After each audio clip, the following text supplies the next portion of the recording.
நம்ம வீடுகளில் குப்பையில் தூக்கி போடுற பொருள் நிறையா இருந்தாலும் அதையும் பயனுள்ளதாக ஆக்கும்போது மனசுக்கு ரொம்பவே சந்தோஷமாக இருக்கும். அதே மாதிரி நிறைய டிப்ஸ் வந்து உங்க கூட ஷேர் பண்ணியிருக்கேன். கடைசி வரை பாருங்கள். Hi friends, welcome to Nalini cooking and டிப்ஸில் எனக்கு என்ன வீடியோ பார்க்க போகிறோம் அப்படின்னு பார்த்தீங்கன்னா, இல்லத்தரசிகளுக்கு தேவையான மிகவும் பயனுள்ள குறிப்புகள் எல்லாம் சொல்லியிருக்கேன். கண்டிப்பாக வீடியோ ஸ்கிப் பண்ணாமல் கடைசி வரை பாருங்கள். அப்போ தான் இந்த மாதிரி நான் யூஸ்ஃபுல்லான வீடியோஸ் போடும்போது உங்களோட மொபைலுக்கு நோட்டிஃபிகேஷன் வந்து சரி. இப்போ ஃபஸ்ட்டு டிப்பாக என்ன பார்க்க போகிறோம் அப்படின்னு பாருங்கள். நம்ம தோசைக்கல்லில் மீன்லாம் பொரிக்க செய்வோம். அந்த மாதிரி பொரிச்சாலும் சரி, அப்படி இல்லைனா தோசை சில டைமில் வராமல் அங்கங்கே ஒட்டிட்டு பார்த்திங்கன்னா ஊறி போய் வந்து ரொம்ப பிரச்சனையாக இருக்கும். அதை வந்து எப்படி க்ளீன் பண்ணுறது அப்படின்னு சொல்லி தெரியாமல் வந்து நம்ம மண்டையை போட்டு பிச்சிட்ருப்போம் இல்லையா? அந்த டைமில் இந்த மாதிரி பார்த்திங்கன்னா நான் வந்து சப்பாத்திக்கு செஞ்ச கோதுமை மாவு வந்து கொஞ்சம் மீந்து போச்சு.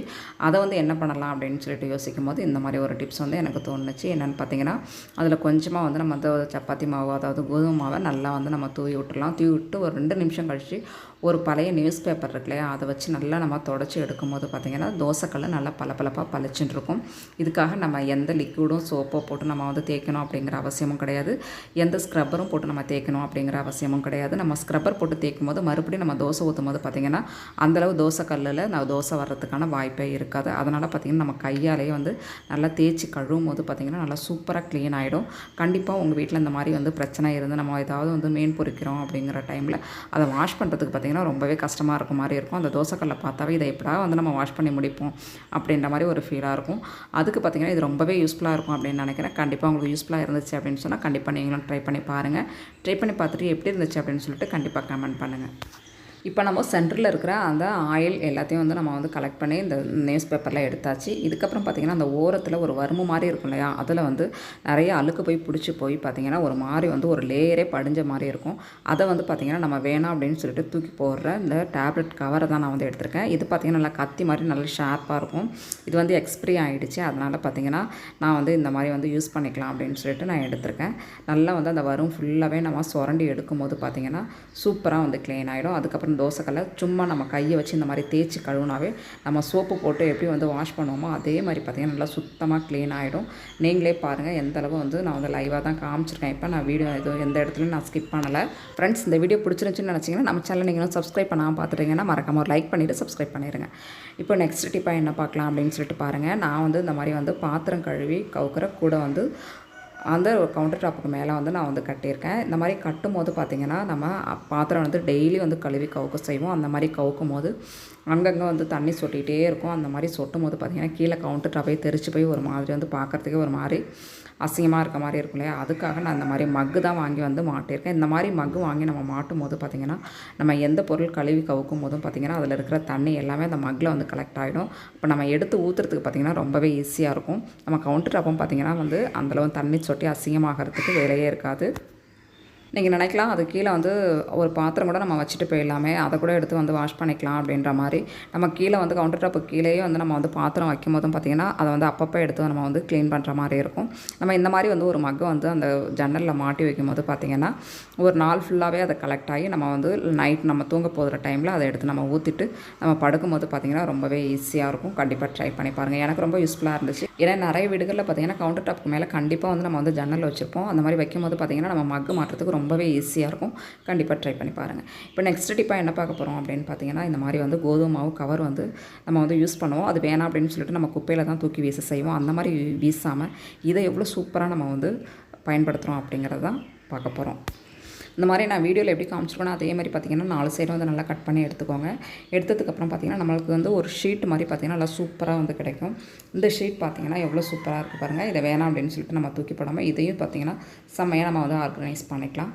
பார்த்திங்கன்னா இதில் வந்து கொஞ்சம் கொஞ்சம் வந்து கோதுமை மாவு அங்கங்கே ஒட்டிகிட்ருக்கு இல்லையா, அதில் வந்து கொஞ்சமாக ஈர டவல் வச்சு நம்ம நல்லா புழிஞ்சிட்டு இந்த மாதிரி துடைக்கும் போது பார்த்திங்கன்னா டக்குன்னு காஞ்சிரும். இந்த மாதிரி பார்த்திங்கன்னா நம்ம வந்து ஜவுளி கடைகளுக்கு போனோம் அப்படின்னு சொன்னால் சாரீஸ் அப்படி இல்லைனா வந்து ஹஸ்பண்டோட ஷர்ட்டு அப்படி இல்லைனா பசங்களோட ஷர்ட் வச்சு இதுக்குள்ளே தருவாங்க. அந்த மாதிரி தரும்போது பார்த்திங்கன்னா இந்த அட்டை பாக்ஸை வந்து நம்ம வந்து ட்ரெஸ்ஸை எடுத்துகிட்டு வேணாம் அப்படின்னு சொல்லிட்டு குப்பையில் தூக்கி போட்டுருவோம். அந்த மாதிரி தூக்கி போடாமல் நம்ம ஒரு அட்டை வந்து நம்ம யூஸ் பண்ணும்போது பார்த்திங்கன்னா அந்தளவு ஸ்ட்ராங்காக இருக்காது. அதனால் 2 அட்டை பாக்ஸ் அந்த மாதிரி யூஸ் பண்ணும்போது பார்த்திங்கன்னா நமக்கு வந்து ரொம்பவே யூஸ்ஃபுல்லாக இருக்கும். இதிலேயே பார்த்திங்கன்னா நமக்கு இந்த மாதிரி வந்து ஒரு ஷீட்டும் கிடைக்கும். இந்த ஷீட்டையும் நம்ம யூஸ் பண்ணிக்கலாம். இந்த ஷீட் வந்து கொஞ்சம் சீக்கிரமாக கசங்கி வீணாக போயிடும் அப்படின்ற மாதிரி நான் ஃபீல் பண்ணேன். அதனால தான் பார்த்திங்கன்னா இந்த மாதிரி ஆஷீர்வாத் கோதுமை மாவோட கவரை வந்து கட் பண்ணி இதில் வந்து நான் சேர்த்துருக்கேன். இதில் என்ன வந்து நம்ம அரேஞ்ச் பண்ண போகிறோம் அப்படின்னு பார்த்திங்கன்னா, நமக்கு என்ன விருப்பமாக இருக்கோ அதை வந்து நம்ம வந்து அரேஞ்ச் பண்ணிக்கலாம். நான் வந்து இன்றைக்கி எப்படி அரேஞ்ச் பண்ணியிருக்கேன் அப்படின்னு சொல்லி பாருங்கள். கவர் வந்து கொஞ்சம் வந்து பெருசாக இருக்க மாதிரி இருக்குது. அதனால் நான் கொஞ்சமாக வந்து கட் பண்ணி எடுத்துக்கிறேன்.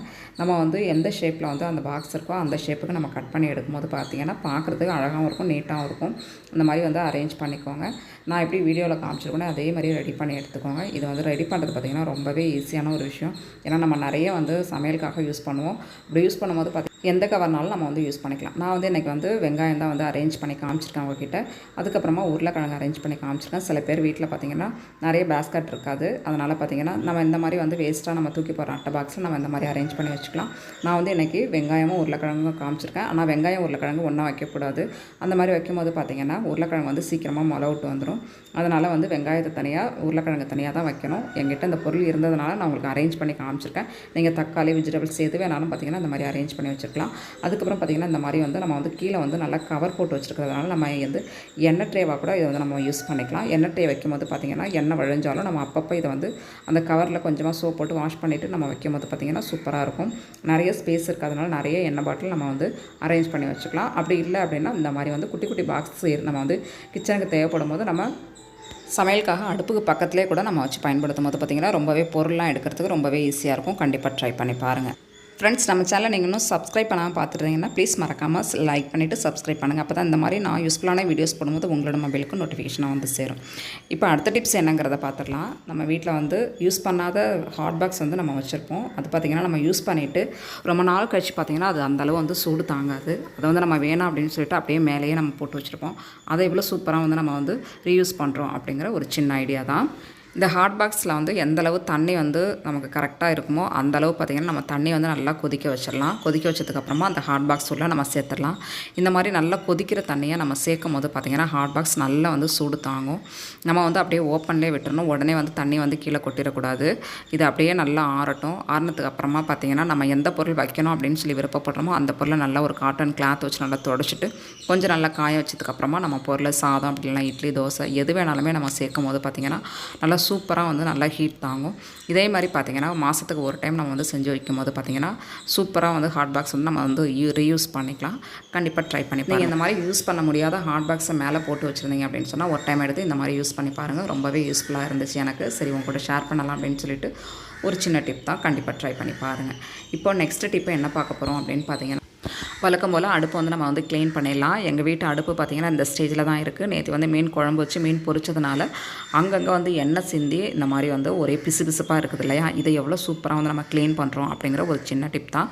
இதுக்கு நம்ம வந்து என்ன பண்ண போகிறோம் அப்படின்னு பார்த்திங்கன்னா, நான் வந்து நேற்று சப்பாத்தி போட்டுட்டு அந்த கோதுமை மாவு மீதி இருந்துச்சு. அந்த கோதுமை மாவு வச்சு தான் இப்போ சூப்பராக வந்து இந்த அடுப்பு வந்து நான் வந்து க்ளீன் பண்ணி காமிக்க போகிறேன். இந்த கோதுமை மாவு நம்ம வந்து தூவும் போது பார்த்திங்கன்னா அந்த அடுப்பில் இருக்கிற எண்ணெய் பிசுக்கு இருக்கு இல்லையா, அது எல்லாத்தையும் நல்லா சூப்பராக வந்து உறிஞ்சி எடுத்துரும். அந்த மாதிரி உறிஞ்சி எடுக்கும் போது பார்த்திங்கன்னா நம்ம க்ளீன் பண்ணுற வேலை ரொம்பவே ஈஸியாக இருக்கும்.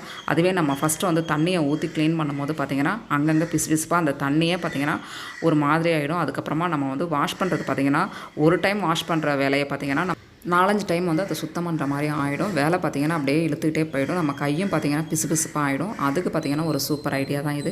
கண்டிப்பாக ட்ரை பண்ணி பாருங்கள். இந்த மாதிரி வந்து கோதுமை மாவை நல்லா வந்து நம்ம நிறைய ஆயில் இருக்கிற இடத்துல கொஞ்சம் நிறையா வந்து நம்ம வந்து தூவி விட்டுக்கலாம். இந்த மாதிரி தூவி விட்டுட்டு ஒரு 2 நிமிஷம் அப்படியே விட்டுடலாம். அப்போ தான் பார்த்திங்கன்னா அந்த கோதுமை மாவு ஃபுல்லாகவே வந்து அந்த எண்ணெயை நல்லா அப்சர்வ் பண்ணிக்கணும். நல்லா உறிஞ்சி இழுத்ததுக்கப்புறமா பார்த்திங்கன்னா நம்ம க்ளீன் பண்ணுறது ரொம்பவே ஈஸியாக இருக்கும்.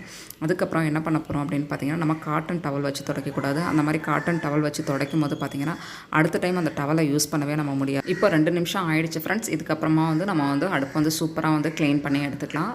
நம்ம வீட்டில் இருக்கிற நியூஸ் பேப்பர் தான் நான் வந்து இன்றைக்கி எடுக்க போகிறேன். நீங்கள் நியூஸ் பேப்பர் அப்படி இல்லைனா எந்த பேப்பர் இருந்தாலும் நீங்கள் வந்து நம்ம வந்து க்ளீன் பண்ணுறதுக்கு எடுத்துக்கலாம். நான் இன்றைக்கி வந்து நியூஸ் பேப்பர் தான் எடுத்துருக்கேன். நியூஸ் பேப்பரை வச்சு நல்லா வந்து நம்ம தேய்ச்சி எடுத்துடலாம். இந்த மாதிரி தேய்க்கும் போது பார்த்திங்கன்னா அந்த எண்ணெய் பிசுக்கு எல்லாமே பார்த்திங்கன்னா சூப்பராக ரிமூவ் ஆகிடும். நான் நியூஸ் பேப்பர் வச்சு தேய்க்கும் போதே உங்களுக்கு நல்லாவே தெரியும் பாருங்கள் ஃப்ரெண்ட்ஸ். நல்லா சூப்பராக வந்து நல்லா க்ளீன் ஆகிடும், பளிச்சுன்னு ஆகிடும். அதுக்கப்புறமா வந்து லிக்யூடு சோப்பு எதுவுமே நம்ம வந்து சேர்க்கணும் அப்படிங்கிற அவசியம் இல்லை. சும்மா வந்து தண்ணியில் வந்து நல்லா புழிஞ்சிட்டு நம்ம ஒரு 2 டைமுக்கு வந்து நல்லா தொடச்சி எடுத்தாவே அடுப்பு வந்து நல்லா சூப்பராக பளிச்சுன்னு ஆகிடும். இப்போ பாருங்கள் நான் கோதுமை மாவு ஃபுல்லாகவே எடுத்தாச்சு. இதுக்கப்புறம் பார்த்திங்கன்னா கொஞ்சமாக பால் காய்ச்சி அப்படியே வடிஞ்சது ஒரு மாதிரி வந்து அப்படியே பிடிச்சி போய் இருக்குது. அதுக்காக நம்ம என்ன பண்ண போகிறோம் அப்படின்னு சொல்லி பாருங்கள். நம்ம வேணாம் அப்படின்னு சொல்லிட்டு தூக்கி வீச செய்கிற டேப்லெட் கவர் தான் ஃப்ரெண்ட்ஸ் எடுத்திருக்கேன். அந்த கவரை வச்சு நம்ம சூப்பராக வந்து இன்னுமே நம்ம நல்லா க்ளீன் பண்ணி எடுத்துக்கலாம். எப்படி க்ளீன் பண்ணுறேன் அப்படின்னு சொல்லிட்டு பாருங்கள். எங்கள் வீட்டில் இந்த மாதிரி எக்ஸ்பைரி ஆன டேப்லெட் கவர் இருந்துச்சு. அந்த கவரில் தான் வச்சு நம்ம வந்து க்ளீன் பண்ண போகிறோம். அந்த ஓரத்துலலாம் பார்த்திங்கன்னா நல்லா ஷார்ப்பாக கத்தி மாதிரி இருக்கும் இல்லையா, அதை வச்சு நம்ம சுரண்டும் போது நல்லா சூப்பராக வந்து க்ளீன் ஆகிடும். இதுக்காக நம்ம கத்தியோ மற்ற பொருள் வச்சு சுரண்டும் போது ஒரு மாதிரி கிராச் ஆன மாதிரி இருக்கும். நம்ம இந்த மாதிரி டேப்லெட் கவர் வந்து கொஞ்சம் வந்து சாஃப்டாக தான் இருக்கும். அதனால் நம்ம வந்து லைட்டாக வந்து நம்ம சுரண்டி எடுக்கும்போது சூப்பராக வந்து க்ளீன் ஆகிடும். இப்போ பார்த்திங்கன்னா ஃபுல்லாகவே நம்ம வந்து க்ளீன் பண்ணி எடுத்தாச்சு. எடுத்ததுக்கு அப்புறமா கொஞ்சமாக டவல் வச்சு இந்த மாதிரி தண்ணி வச்சு நம்ம ஒரு 2 டைம் வந்து தொடச்சி எடுத்துட்டோம் அப்படின்னு சொன்னால் பார்க்குறதுக்கு அடுப்பு நல்லா பளிச்சுன்னு பளபளப்பாக இருக்கும். கண்டிப்பாக இதுக்காக கால் கடுக்க நம்ம நின்று வந்து க்ளீன் பண்ணணும் அப்படிங்கிற அவசியமும் கிடையாது. நிறைய சோப்பு லிக்விட்லாம் நம்ம யூஸ் பண்ணணும் அப்படிங்கிற அவசியமும் கிடையாது ஃப்ரெண்ட்ஸ். இந்த டிப்ஸ் வந்து உங்களுக்கு ரொம்பவே யூஸ்ஃபுல்லாக இருந்திருக்கும் அப்படின்னு நினைக்கிறேன். கண்டிப்பாக யூஸ்ஃபுல்லாக இருந்துச்சு அப்படின்னு நினச்சிங்கன்னா கண்டிப்பாக ஒரு டைம் இந்த மாதிரி வந்து ட்ரை பண்ணி பாருங்கள். ட்ரை பண்ணி பார்த்துட்டு எப்படி இருந்துச்சு அப்படின்னு சொல்லிட்டு கண்டிப்பாக கமெண்ட் பண்ணுங்கள். ஓகே ஃப்ரெண்ட்ஸ், ஓரளவு டிப்ஸ் எல்லாமே பிடிச்சிருக்கும் அப்படின்னு நினைக்கிறேன். பிடிச்சிருந்துச்சுன்னா மறக்காமல் நம்ம சேனல் லைக் பண்ணிட்டு சப்ஸ்கிரைப் பண்ணிடுங்க. தேங்க்யூ.